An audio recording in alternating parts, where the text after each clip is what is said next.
Hello and welcome to World Insight, coming to you live from Beijing on CCTV News. I'm your host, Tian Wei. On today's program, ending the bloodshed as peace talks in Geneva brings together factions of the Syria conflict. We discuss the prospects for progress. And risk of infection, the WHO declares a global health emergency over Zika virus. But what can be done to contain the threat? We start in Geneva, where a new round of Syrian peace talks is finally underway. On Tuesday, the Syrian government delegation and the country's main opposition group sought common ground in order to end the country's 4.5-year conflict. But with the opposition still highly fragmented and the specter of ISIL still looming over the country, it may be a long and difficult path to peace. The difficult search for common ground. To the Syrian government, the opposition group delegation are still nothing more than terrorists. Meanwhile, that very opposition grouping struggles with serious problems of unity. Nevertheless, they greeted this week's talks with the UN Special Envoy in a spirit of optimism. We received very positive messages from the Special Envoy, and tomorrow he will have a meeting with the regime side, and we will wait for a reply. The controversial chief negotiator for the main Syrian opposition body, Mohammed Alouche, says he comes seeking solutions, but added there's no common ground with the government. Alouche comes from the Army of Islam, a group branded by the Assad government and Moscow as terrorists who shouldn't even be involved in the talks. Other opposition groups also object to his leadership of the delegation, a sign of ongoing divisions in the movement. The main two opposition groupings are the National Coalition of Syrian Revolution and Opposition Forces and the Supreme Joint Military Command. Both formed in 2012 and rely heavily on international support. Both aspire to become a cohesive democratic opposition that could take leadership after the fall of the Assad government. But there are also a large number of smaller militant groups working independently across Syria. Things get even more complicated when you factor in outside support. Russia and Iran back the Assad government, while Western countries, the Gulf monarchies and Turkey are focused on removing him from power. But one enemy common to all of them is ISIL. The US has conducted extensive bombing campaigns on the terror group. But attempts to build up moderate opposition groups have had mixed results, with many focusing on fighting Assad rather than ISIL. Attempts to train and equip anti-ISIL troops last year ended in disaster when the new force collapsed almost immediately. Many have interpreted recent US statements as signaling a shift away from demanding Assad's removal. But this might anger Arab allies led by Saudi Arabia and Qatar. Syrian peace talks kicked off in Geneva back in 2012. The parties agreed on the Geneva Communiqué and agreed to try and form a transitional government. But the agreement failed to stop the conflict. Further talks 2 years later produced little progress. In 2015, a third round saw the UN ask opposition parties to start a political process on a new constitution and elections. But in terms of results on the ground, none of it has had results in stemming the bloodshed. Now, with the conflict still raging and little consensus among the parties, many fear the chances of a breakthrough are slim to none. For more on the Syrian peace process, we are joined here in the Beijing studio by Ambassador Hua Liming in Beijing.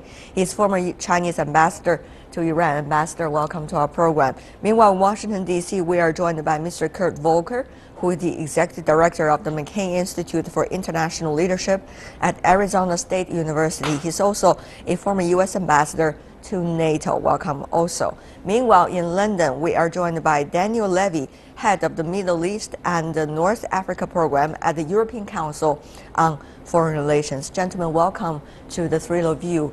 Mr. Levy, starting from you, what is the judgment that you have about the possibility for success for this round of peace process?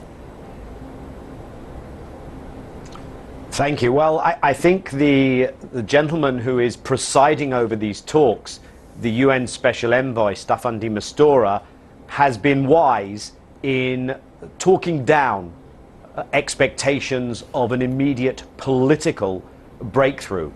He has even correctly talked down expectations of having the different delegations in the room together. So what the UN envoy is doing is what is called proximity talks. He is going from one delegation room to another, conducting separate meetings for now. And I think if I may, the test of whether we are seeing progress in these talks will be in the initial period, and that initial period, maybe for a period of months, will be whether we are seeing any progress on extension of ceasefires, ending of sieges on civilians, greater access for humanitarian aid and assistance for civilians in different controlled areas of Syria, and perhaps prisoner swaps and releases. Later on, we can talk about a big political breakthrough, but, and it's important to stress this, this is not just the job of the UN envoy with the different delegations in Geneva. For any chance of any progress, he will need the support of the different regional actors and international actors who are backing different sides of this conflict to apply pressure. Ambassador Volker, what is your judgment at this moment? Even Mr. Levy was trying to tone down the expectation. He still gave a very long list of possibilities to be achieved. What about them? Even them, would they? Is there any chance that there is any opportunity to be achieved? First off, I agree with Mr. Levy in his comments about downplaying expectations. He gave a list of things that are to be desired, access for humanitarian goods, ceasefires, things like that. I think, however, that the prospects of any of those being achieved are very, very small. There is not a balance of forces on the ground. Both sides want to keep fighting. There is no prospect that the opposition would live with an Assad in power, nor any prospect that Iran, Russia, or Assad himself would agree to leave power. So this is going to be a conflict playing out on the ground for some time to come.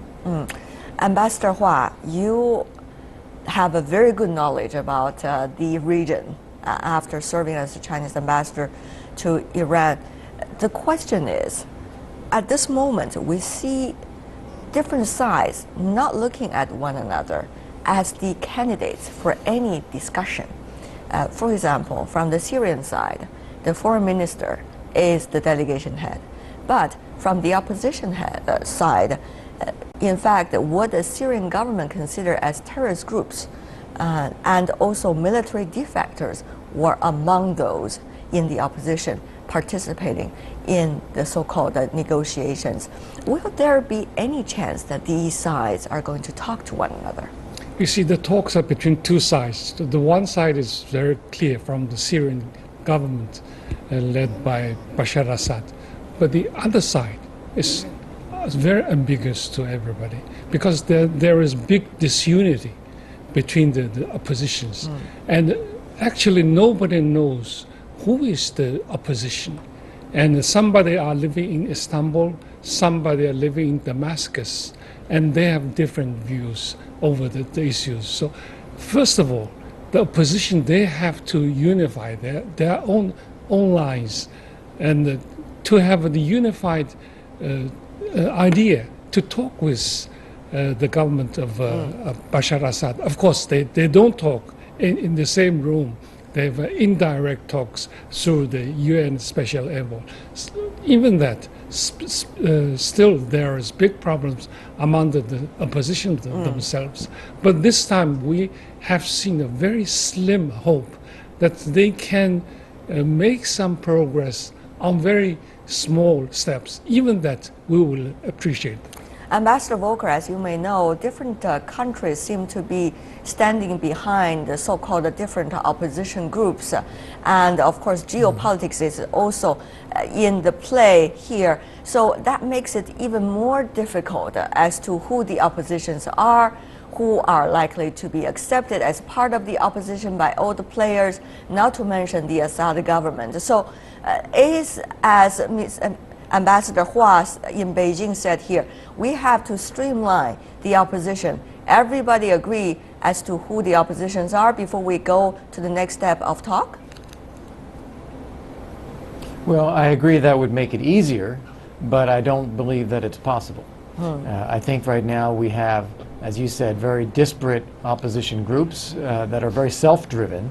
Different Sunni tribes, ISIS, different religious degrees of religion as a party, those who would rather be secular and democratic.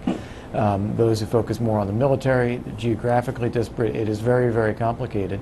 And you have, as you said, outside actors who are supporting various of these groups in different ways. Obviously, ISIS is pulling in a lot of its own support, but then you have Saudi Arabia or Qatar or Turkey who are supporting different groups on the opposition side, not to mention the United States. And you also have, on the side of the government and the Shia, you have Iran, you have Russia, you have Assad. And that is also producing continuing attacks and sieges against civilian populations, which is radicalizing that population so that they are unwilling to really work with the government. I really don't see that there is much prospect at all of pulling this together at the moment. Mr. Levy, to add to the complexity, it seems that many countries that are participating as observers or as those on the sideline are also having credibility issues. Some have been discussing the role of the United States and the role of Russia. Some suggest U.S. have a bigger say. Others say U.S. has long lost its credibility because it doesn't even have a military presence in the region, for example, in Syria, but rather Russia does. So what do you make of the bigger so-called geopolitical forces in the play? Where is the credibility of them? That is also a question urgently need to be answered, Mr. Levy. Well, I think the bigger question of their respective credibility will be played out not only in Syria, but in a variety of different arenas across the world.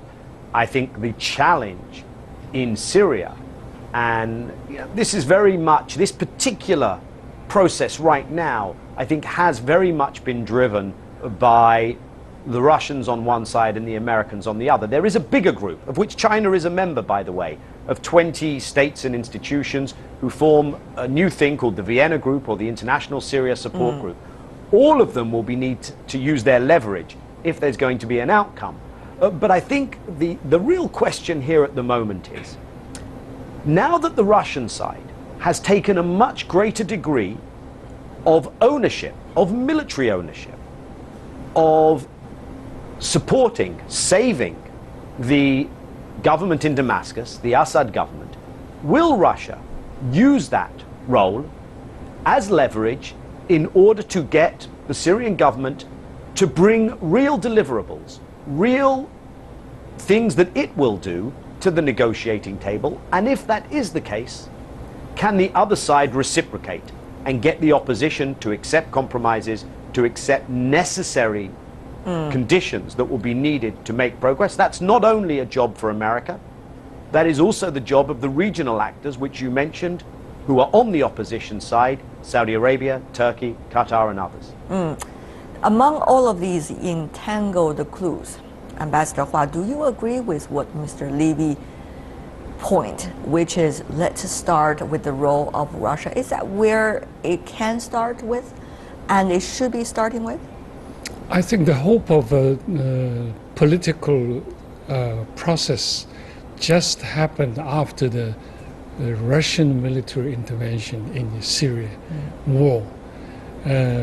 After that, Bashar al-Assad is going to stay.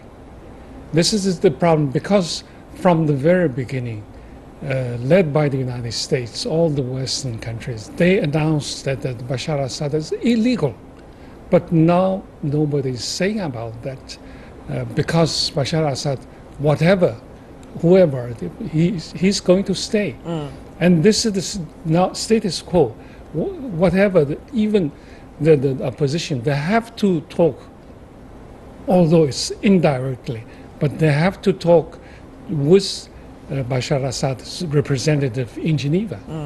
So your point is, you agree with Mr. Levy or not? I agree with Levy that Russia has got a big leverage over the Syrian problem, and Russians now have big saying over the Syrian war. Right, but of course there's also the role of United States. Ambassador Volker It has been quite tricky, shall we use the adjective, for example, the relations between the United States and its longtime ally Saudi Arabia, given recent events, and also the United States and Turkey as well. So what is likely to be the role of the United States, particularly you are already at the election season and the current president is leaving the office soon. So will there be significant role for the U.S.? Is it still going to play a counterbalance role, let's just say vis-a-vis another big player, Russia, on the issue? Can I take a step back from this a little bit? Sure. And just look at a couple of factors here? There's a difference between having a peaceful settlement and countries pursuing their interests to achieve a gain.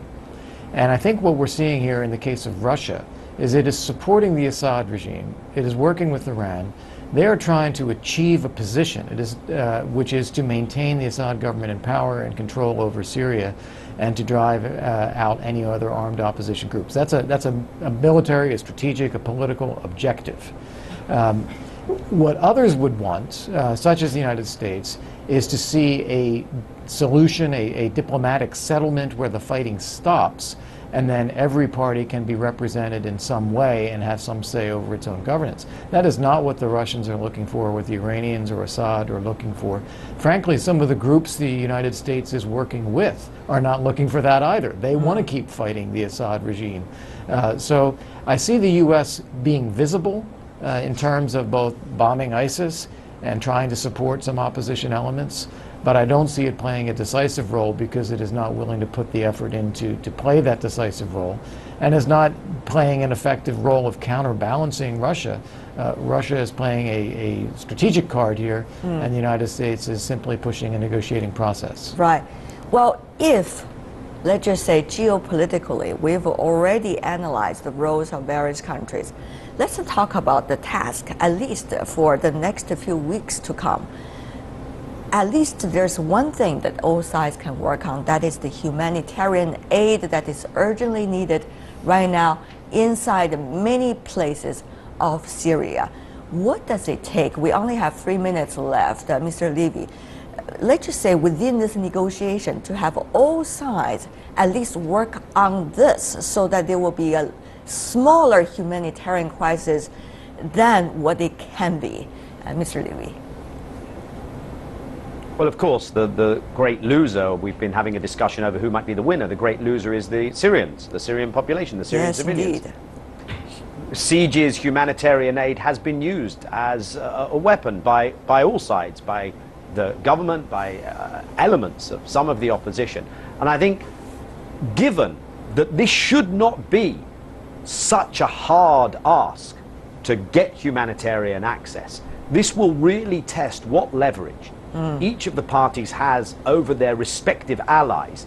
And the question then is, if they can't deliver the regime, and if one can't deliver the opposition to end the sieges, and especially on the government side, to allow in humanitarian access, what is the pushback? What is the cost of that for not only the government, but also its global backers? At this moment, everybody is accusing the other of blocking the humanitarian aid for the common Syrian people. Of course, it's very hard to figure out exactly what is happening on the ground. Ambassador Volker, we only have 30 seconds left for you. What do you say that we have to start with, at least on the humanitarian side? Please go ahead. Sure. I agree that the goal should be unconditional access of humanitarian assistance to all civilians on all sides. The problem is that both sides, but particularly in my view the government, wants to extract concessions about its status in the negotiations in exchange for allowing the aid to go through. The job of the UN negotiators will be to try to break that linkage. And 30 seconds left for you, Ambassador Hua. What would you say, humanitarian aid? I think finally it goes to the big powers, especially the United States and Russia. And it depends on the political will to have a peaceful settlement or not. Already they have got a deal already in G20 conference, but not enough. Not implementation to either. persuade, to convince the hostile sides to have concessions with each other. We understand on the 4th, the international community is going to have an emergency meeting on the humanitarian aid issue, but we'll see what's going to happen then. For now, we want to thank the three of you gentlemen for putting up your insights on this very crucial issue. Ambassador Hua Liming, Ambassador Kurt Volker, and also Mr. Daniel Levy. Thank you so much. Really appreciate it, gentlemen. Stay with us here on World Insight. We got our final segment coming right up. Risk of infection. The WHO declares a global health emergency over Zika virus, but what can be done to contain the threat?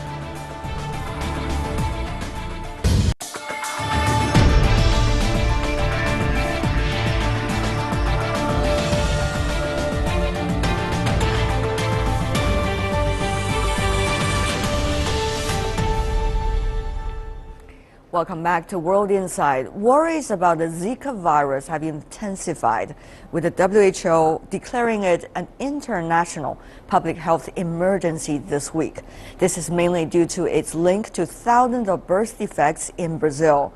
The UN Health Agency also warns that the virus is spreading explosively in the Americas, with the region expected to see up to 4 million cases this year. We'll be talking to our experts in just a moment, but first, let's take a look at this. Spreading like wildfire with no vaccine in sight. The first case of Zika was reported in Brazil back in May 2015. Since then, 22 more countries across the Americas have been struck by the outbreak.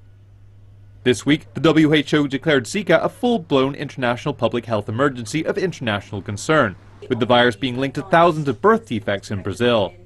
After a review of the evidence, the committee advised that the clusters of microcephaly and other neurological complications constitute an extraordinary event and a public health threat to other parts of the world. Following H1N1, polio and Ebola, the Zika outbreak marks the 4th time the WHO has declared this kind of public health emergency. Brazil is grappling with 4,000 suspected cases, with 270 of those already officially linked to the Zika virus so far. So what is the Zika virus? In humans, its symptoms include headaches, fever, rashes, and joint pain. The second key issue is transmission. It's mainly spread through mosquito bites, but it can also be transmitted from a pregnant mother to her baby during pregnancy or around the time of birth. However, the big problem is treatment. As of now, no vaccine, preventative drug, or specific medicine is available. Work is underway towards developing a vaccine, but that could potentially take years. Health authorities also found that many Brazilian women who had babies with microcephaly or abnormally small heads had been infected with the Zika virus in the early months of pregnancy. That may lead to developmental delays and often comes with other health conditions like sight and congenital heart diseases. Some Latin American countries like Colombia have even begun distributing tens of thousands of condoms in a public health campaign against the Zika virus. As the country enters carnival season, public health workers have also begun handing out kits, including insect repellent. The virus is still without a cure, but despite the emergency, many scientists remain confident that containment and prevention can go a long way towards protecting public health. And for more on this discussion about Zika virus, we are joined here in the Beijing studio by Dr. George Gao, who is the Deputy Director General of the China Center for Disease Control and Prevention.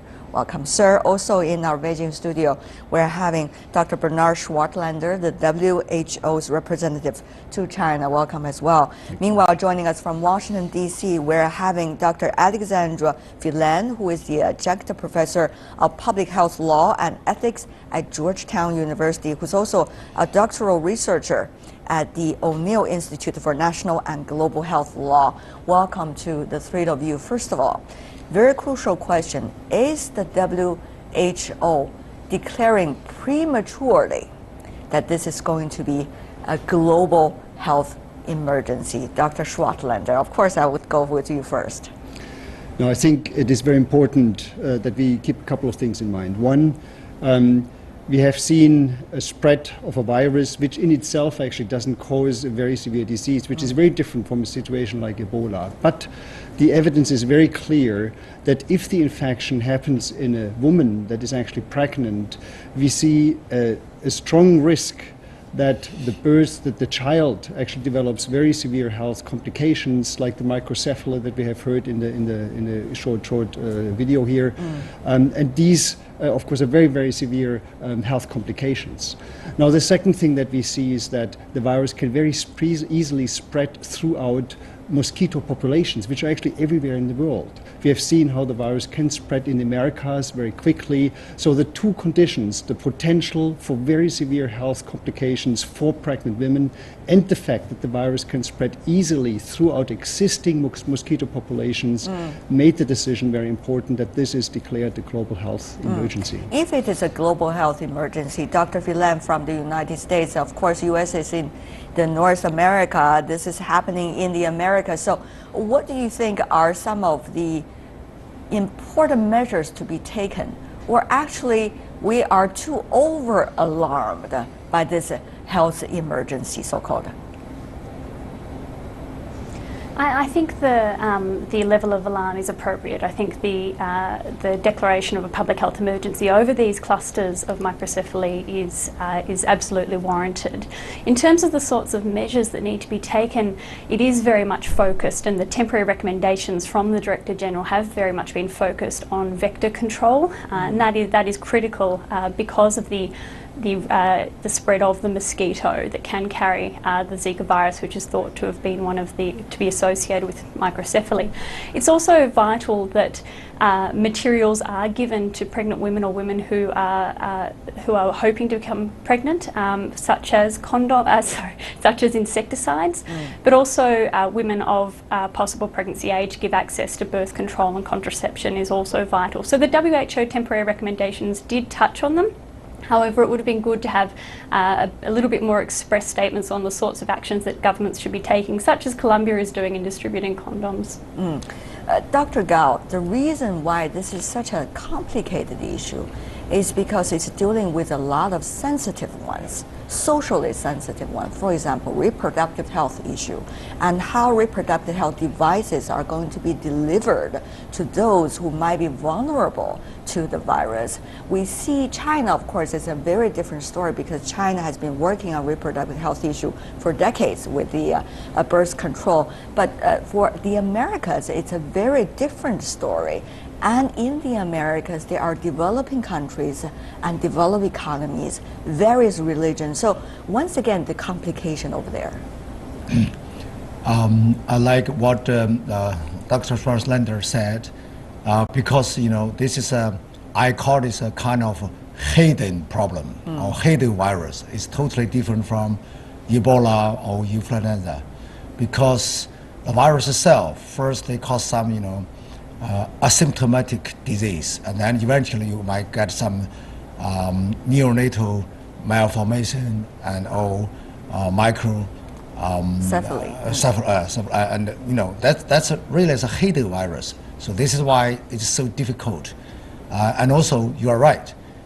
Think about even in America, you have South and North. When one is developed, the other is developing. Yes, indeed. So the situation for the vector, the mosquitoes control, and those countries is totally different.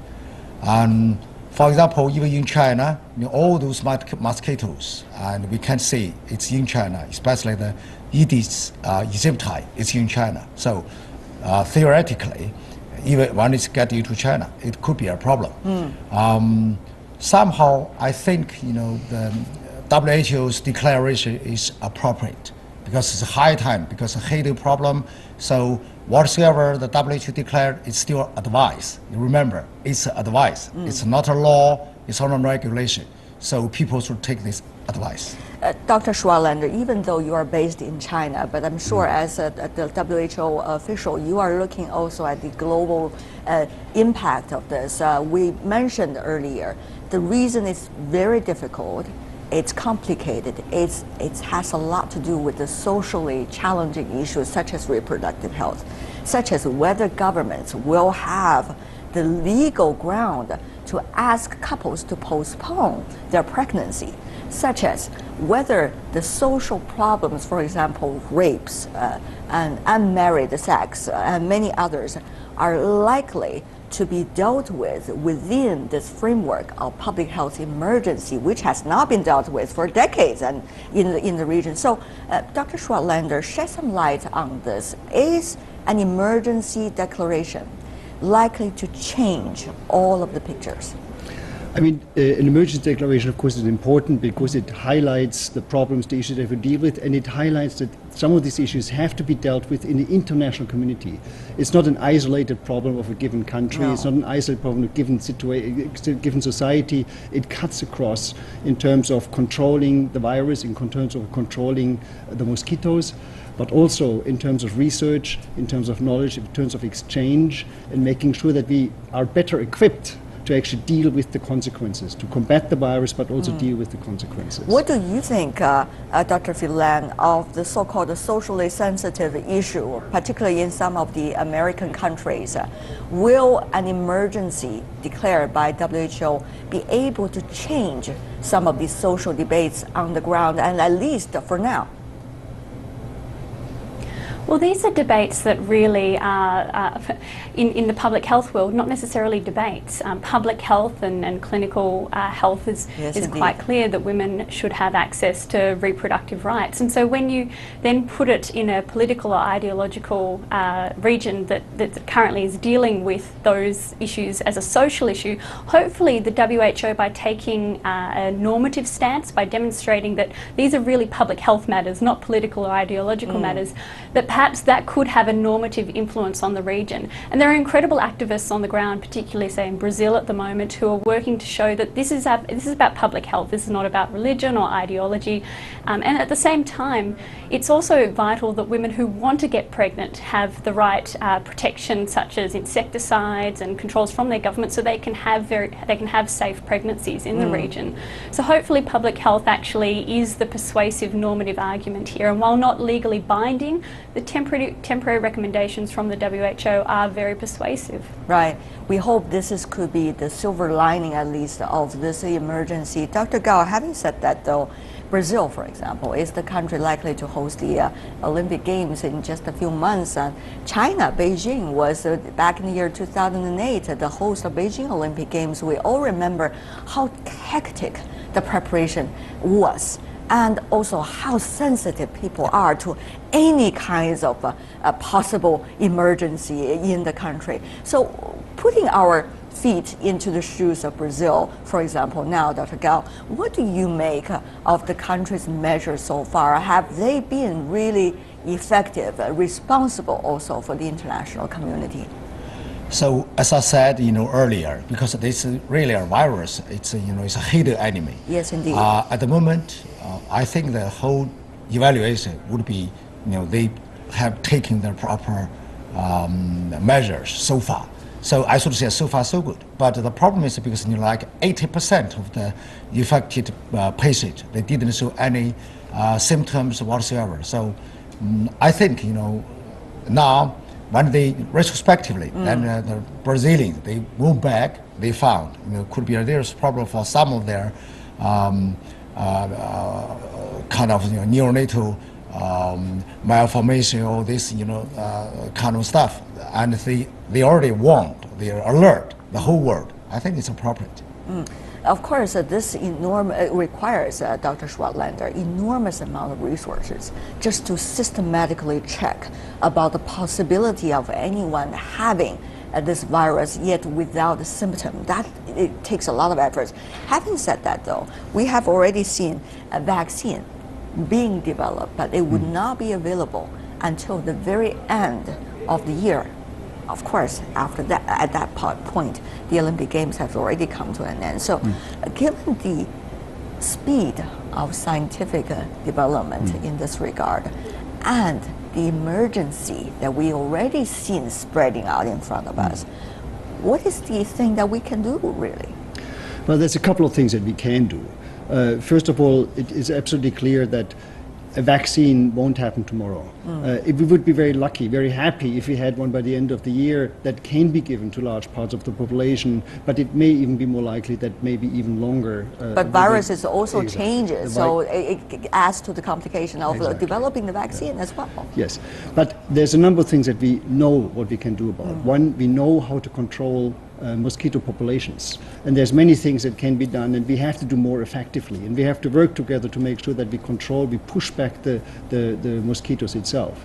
The second, of course, is, and it has been mentioned already, it's very important that we make sure that everybody who may be living or exposed to the mosquitoes has the knowledge and has the means to protect themselves. And there's very simple matters which are very, very effective. I mean, just wear long sleeves, for example, so mosquitoes don't get to the skin. Have access to effective repellents that actually keep the mosquitoes away, and with the mosquitoes also the virus. So these are the things that we have to focus on now, and we can do a lot, especially also in places like China, where we have seen regular outbreaks with dengue virus, which is transmitted through the same mosquitoes, and make sure that we push back the mosquitoes, and we have the population with the knowledge and the means to protect themselves. Dr. Gao, we are facing with an ever-changing world, and this world now is pretty much identified by globalization. People just travel so frequently.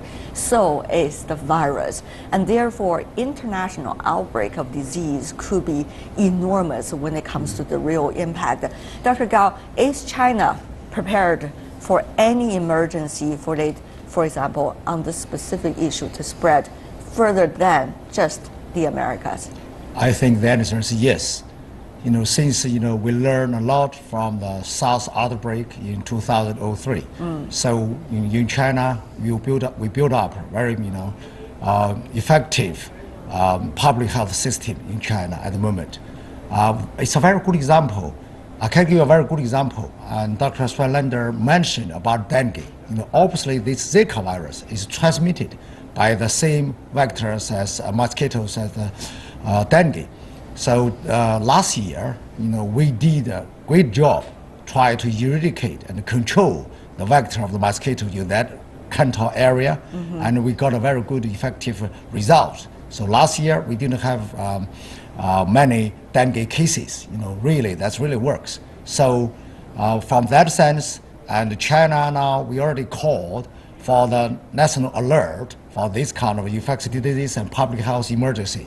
And we also, I think the commission already had a meeting to have all this coordination system to start to work. So I think China is ready and for preparation and for having any probable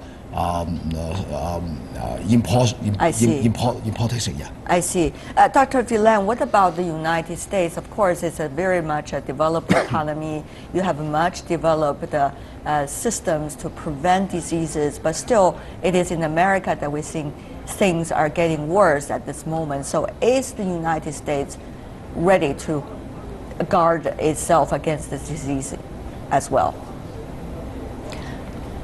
Well, the CDC has been very proactive looking at disease vectors like mosquitoes, particularly in light of this possible association with Zika virus. However, one of the concerns is that the regions in which the Aedes genus of mosquito is present in the United States is within southern states and around the Gulf of Mexico states, and that's the most likely area where we will see cases if they are going to occur directly from mosquitoes in the region. Unfortunately, a number of those regions have rural areas or urban areas that are quite poor, that may not have air conditioning, appropriate screening or clearing of stagnant water. And these are the sorts of things that are worrying us in Central and South America about vector control. And so whilst there have been incredibly good vector management processes for decades in these southern states, it's important that that's scaled up and available to those, particularly those who are most vulnerable, so poorer populations, for example. Before we go, Dr. Schwartlander, final question for you. We've seen over the past few years, WHO announced worldwide public health emergency. For example, influenza, about Ebola, about polio. This is being considered as the fourth time. Is the international community getting ever more experienced and also knowledgeable in sharing resources? I think we are learning. We're learning together. And the fact that this committee was called very quickly after the first signs became really obvious, and took a very good decision and a very clear decision in advising the Director General, who then could act immediately. And this was really very much appreciated by the member states of the World Health Organization, is a sign that we are maturing and that we are learning from the experience in the past. It was a big struggle with Ebola. Ebola was a very special case, of course. It's a very, a dangerous virus, yes, which can be transmitted from person to person. This is a very different situation, but what is the same is that we do need an international concerted action. I think that is what we're achieving now. Bernard Schwartlander, George Gao, and Alexandra Filan, thank you so much for the three of you for joining us. Keep our fingers crossed from this disease, of course. Thank you. And that is all the time we have for today. If you'd like to see more of our program, visit our website. Just type in World Insight CCTV News into your search engine. You will be able to find us, or you can also check out our YouTube channel. From me, Tian Wei, and everyone at the World Insight team, thanks for watching, and tune in again tomorrow for more insights from across China and around the world. Good night.